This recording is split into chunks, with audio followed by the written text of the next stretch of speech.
mun urang dek hayang sugih maca waqiah teh kudu jeung doa-doana, lamun jeung doana ijazah kosong ngaranna. Aya doana babari teh mah doa kos kitu mah. A'udzu billahi minasy syaithanir rajim. Bismillahirrahmanirrahim. Assalamualaikum. Waalaikumsalam. Kiai cenah ieu kaganggu. Kunaon tadina ieu ngawirid waqiah? Oh, mabok waqiah. Pajore eta jelema mabok waqiah. Ieu ge jore mabok dalail, masa mabok? Sholawat jeung Quran moal ngamabokeun. Moal ka jeung kumaha ge sejamin. Pandalail teh sholawat. Al-Quran teh kalamullah, moal aya anu edan ku maca Quran, moal aya anu edan ku maca sholawat. Edan maca Quran, edan maca sholawat eta hayang bae ngeunaheun embung jeung jelema eta edan Quran. Ari ieu mah edan walah waweuleuh lain Quran, dirina kosong teh. Ngan kebenaran keur maca Quran ulah disalahkeun Quran, moal Quran mah. Moal, kuari cenah eta keur ngawirid in ra'aitu adasar, eta mah gedean pelet anu dimaksud daripada Quran. Atuh sia teh itil di pelet. Ih, naon Quran sakitu mahal pake ngawirid nu bau boon.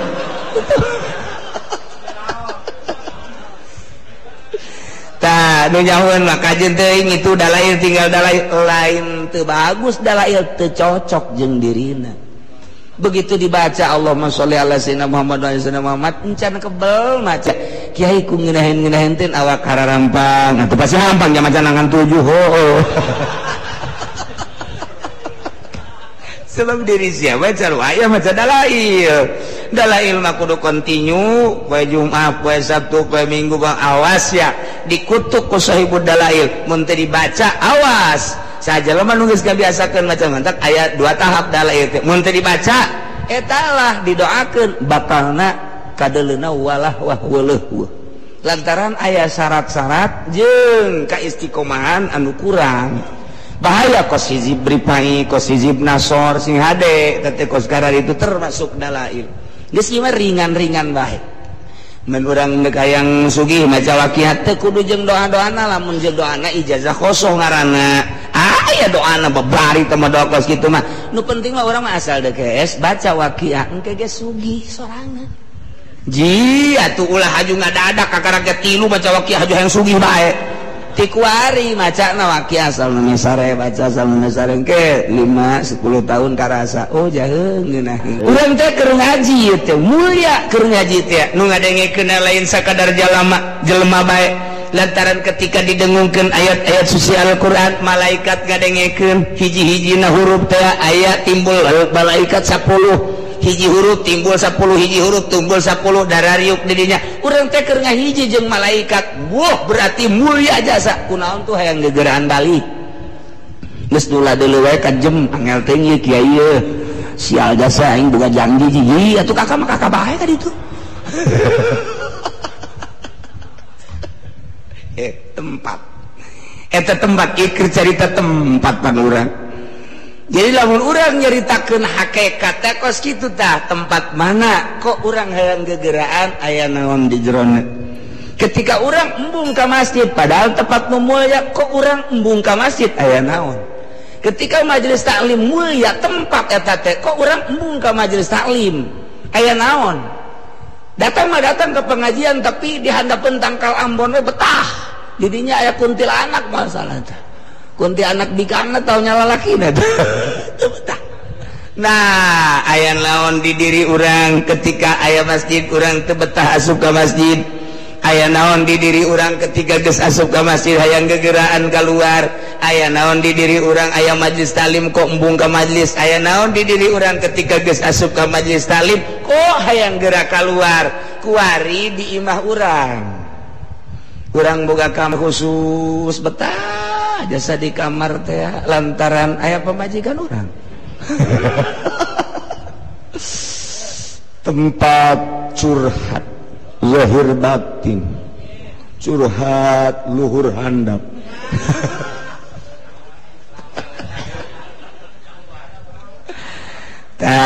guari orang boga kamar tesake jeung jangka waktuna 1 tahun 2 tahun di awal nama orang telah leng-leng ibadah teh kabelah dieu ngeunaheun istiqomah di kamar eta teh bisa tahajud bisa salat hajat kemudian bisa salat duha di kamar eta teh aya kenikmatan di kamar eta teh kunci ke urang kamar ngeunaheun jasa ta eta kamar teh henteu sambarangan di kamar eta nu mantak abuya selalu didinya baik boga kanikmatan data didinya secara zahir malah sapira bangunan kos gitu tapi secara batin didinya aya kanikmatan nyana dibukakeun hijab antara dirina jeung Gusti Allah aya lazat ibadah sabodo sedek muleukeun deuk teu sedek milu sedek teu sabada aing mah aing di dieu bae aing aya nikmat eta tempat teu sembarangan. Nah gitu kene kamar urang ketika kurang dipakai terus ibadah malaikat datang hadam malaikat ibadah mah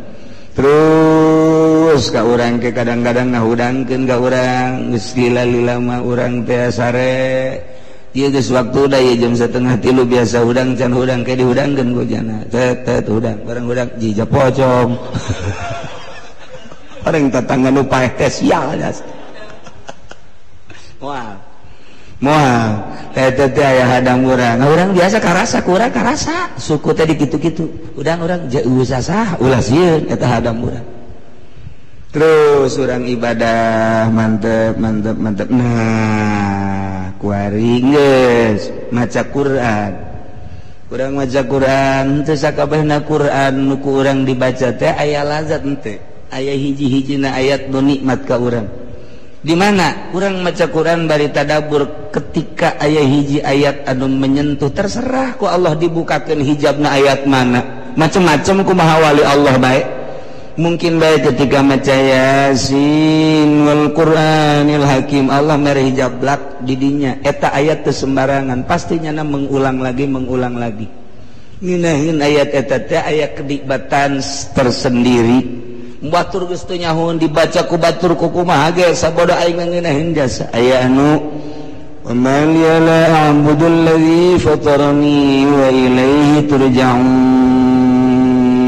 ngeunaheun di dinya teh ta eta bae dibulak-balik bahkan aya hiji waliullah salat eta baca eta nya nama salilah hirup eta bae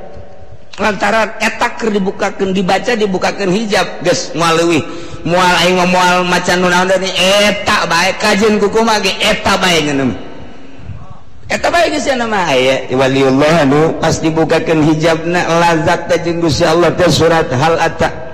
ataka hadithul ghasyiyah wujuh yawma idzin khasyiyah amilatun nasibah tasla naran hamiyatan tusqa min 'ainin aniyah laisa lahum ta'am datang kadinya teh dibukakeun hijab ku Gusti Allah geus datang kadinya engke rakaat kadua eta deui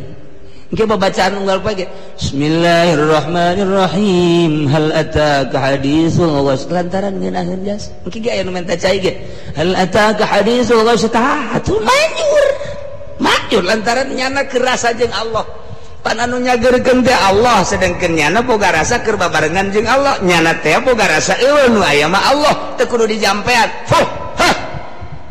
eta cai nyeri beuteung tanyakeun kumaha eta paeh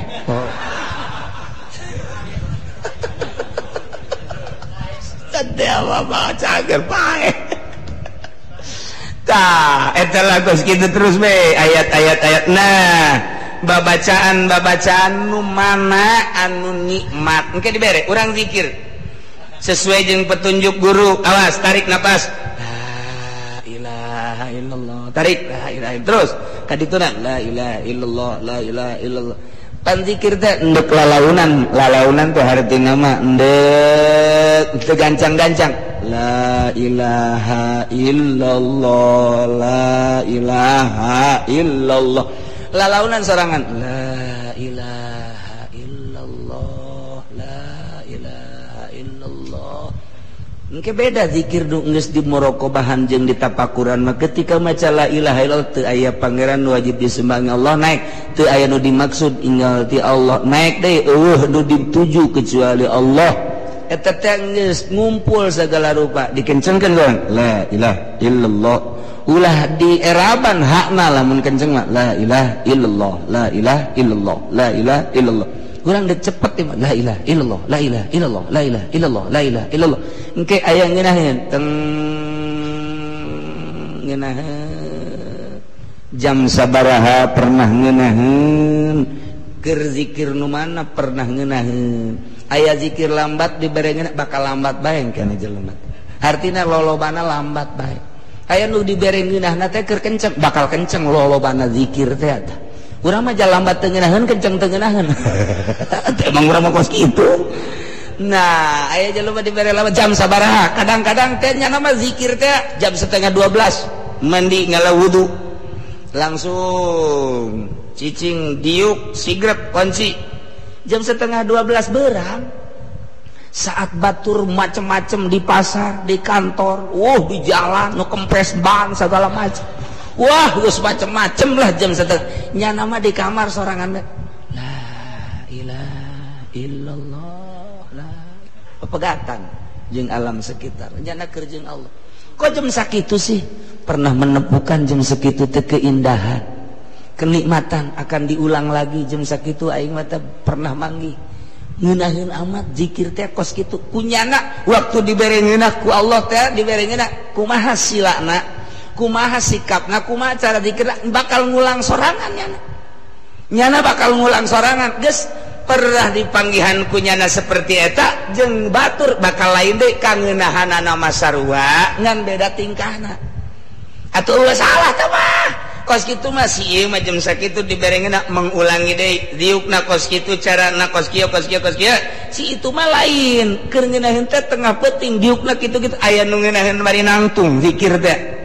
bari nangtung zikir teh pernah dibere ku Gusti Allah aya hiji waliullah kieu keur ngobrol beta jeung jelema dibere taufekna ge harita ku Gusti Allah tak we ka jero hatena teh Aisyah ngobrol jeung makhluk aing tilok husu ai ka aing mah Aisyah jeung makhluk husu amat keur ngobrol kitu tah dibere aja heueuh nya pepegatan langsung tah harita keneh keur jeung tamu-tamunya nanyana eta engke terulang teh kitu bae aya kangeunahan waktu diuk di dinya teh nikmat deuk aya tamu deuk eueuh geus bae diuk bae di dinya mantak senyata saya jelema nu diuk bae kos kitu teh bari ngabaso sia eta. Keur ngeunaheun eta jeung. Eta lah terserah dirina masing-masing. Nu pernah dibere ku Allah keur kumaha? Mangga aya jelema ieu. Guguru, sageusna guguru tarekat maksudna. Henteu bisa nyana kholwah, teu bisa hese amat ieu kholwah teh lantaran nyana berkecimpung di yayasan. Teu bisa atuh. Lantaran setahun, 2 tahun, 3 tahun teu bisa Allah mere penyakit stroke teu bisa lempang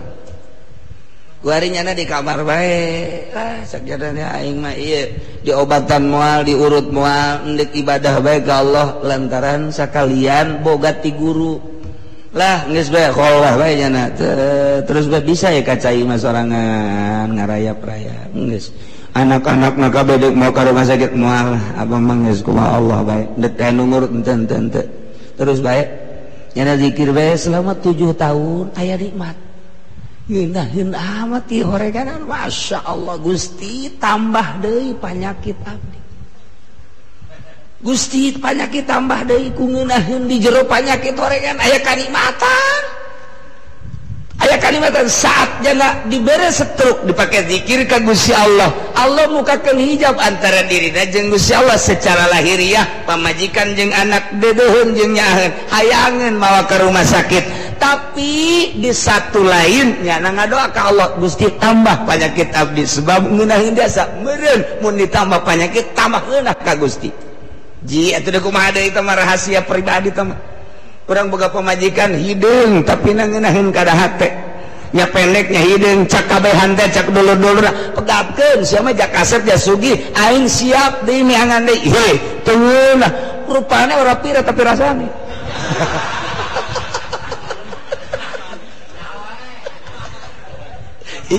itu pribadi itu gitu ini kumaha tuh atau tuh bisa dikitu-kitu can puguh gelis can puguh nun moleh dan lain sebagainya bisa ngahibur dirina tapi ieu mah geus jelas hideung nyungir pendek beke tapi kok ngeunaheun ka hate kumaha ngeunaheun anak ketika nyana neuk mandi dibawakeun anduk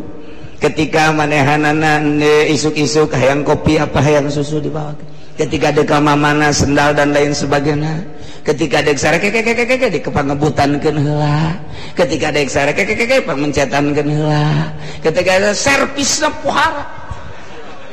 nih atuh mah hese ninggalkeun ala kan nu kieu bae masyaallah kutang geus ngabledeh ti heula kadang-kadang jeung nu geulis mah muka kutang angel datang ka turun deui temperatur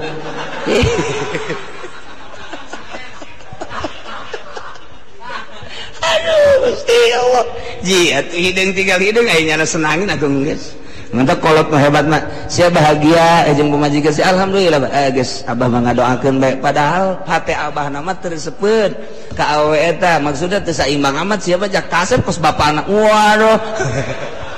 tapi ternyata boga iya atuh geus jodohnya terhibur atuh geus ulah sok ajul dihihileudan ieu mah dihihileudan aing aja nyeuleus sia teu sregep pasana lah dikawinkeun bae ku abah ja aya keneh loba keneh eta mah geus tinggalkeun we teu jadikeun nu kadua katilu abah kolot blon eta kolot atuh pugu batur geus terhibur jiranana atuh geus nah ieu hiburan hate engke dibere ku Allah tanda hiburan karomah ngaranna setiap jelema bersyariat bagus engke kadeuleuh ku batur teh hebat amat salatna lain rapih ketika ditorekat engke bakal kadeuleuh andiutna jeung hilimna ketika engke jadi wali dibere karomah jangan hibur dirina bahwa dirina diangkat jadi wali dihibur ku Gusti Allah karomah teh hiburan kos para nabi dibere mujizat dihibur ku Gusti Allah hiburan para nabi, para rasul diberi mujizat, hiburan para wali diberi karomah. Kumata diantarana mundar gembul teh subuh-subuh. Eta karomah eta. Campur genderuwo.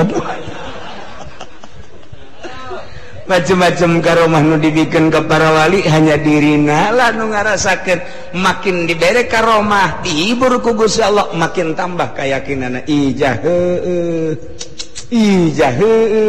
makin loba karomah makin embungnya ngadoa ka Gusti cabut karomah abdi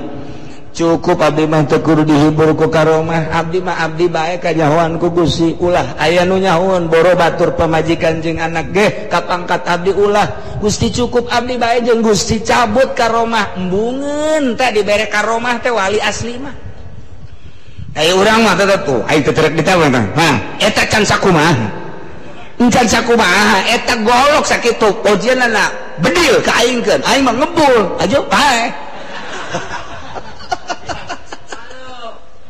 jadi tembong-tembong eta mah karomah cisoka eta mah kos kitu eta mah nangawirid atawa make pelor jeung caw Ambon ajo diangsurkeun ka ruhak tahan kapacirit saeutik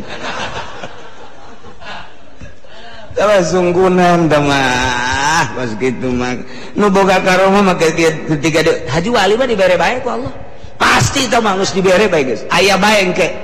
nyana ge tercegang kok kitu kok kitu menta ka Gusti ulah Gusti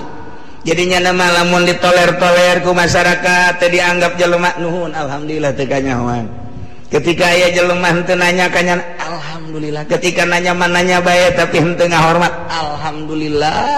rabbil alamin aing teu kanyahoan ku Gusti Allah tah eta bungaheun nya mah aya urang mah lain budak kapangijeng aing nanyana mamang bae pan aing kiai goblok teu budak teu budak ayo kiai sia kunon mang haji deh puyang aing makasih ya tah itu kapanggih di jalan sasalaman kos babaturan aing teh hayang kapanggih jeung saya teh kunon kadaanan cium tangan mah tuh ieu mau kos salaman kos kitu bae resep aing mah bejakeun cium tangan kitu eta mah kiai Golkar tau kos kitu mah jelema anu deket ka Allah makin teu kanyahoan ku batur, makin teu dihormat alhamdulillah, makin teu disebut alhamdulillah rabbil alamin, makin ditoler-toler alhamdulillah. Geus ngobrolna ge jeung budak hayu, jeung kolot hayu, jeung nini hayu komo, jeung rangdang orang madoy. Jarak sebab naon geus teu kadeulean manusia, nu kadeuleu eta adalah hamba Allah, aya Allahan geus ka Allah. Nah kuari geus tina babacaan wa kadzalika tafdilul azkar bihadzal makna wa tafdilu ba'du shalah 'alan nabi, zikir-zikir nu mana anu ngeunaheun di dinya aya kautamaan, doa nu mana nu ngeunaheun ka dirina, babacaan nu mana nu ngeunaheun ka dirina, shalawat nu mana nu ngeunaheun ka dirina. Aya jelema dibere dalail ku hiji kiai, bebejala ka kiai hakikat, mama ulah abdi geus ijazah dalail di kiai anu haju kuari dibaca bae ku abdi asana teu ngareunana, ulah dibaca ku sia, ulah cak mama ulah ieu cenah geus ijazah, makana ijazahna ijazah wajib, kajeu ijazah wajib ge tinggalkeun edan sia. Maca dalail teh lain nikmat malah puyeng, atuh tinggalkeun aju kudu baca Allahumma sholli ala sayyidina Muhammad wa ala alihi eta bae sia mah. Lantaran percaya aja kiai hakikat, tinggalkanlah dalail kuari dibaca Allahumma sholli ala sayyidina Muhammad wa ala ali sayyidina Muhammad, Allahumma sholli ala sayyidina Muhammad wa ala ali sayyidina Muhammad. Nanya deui ka guruna, ka guru hakikat teh anu dianggap hebat, kiai maca Allahumma sholli ala sayyidina Muhammad wa ala sabara ulah loba-loba 7 bae sitik amat cenah. Hayang kene dia 11 kiai, hayang kene 40 hiji kiai, hayang kene enggeus edan sia ke edan Allahumma sholli teu bagus. Wallahu a'lam.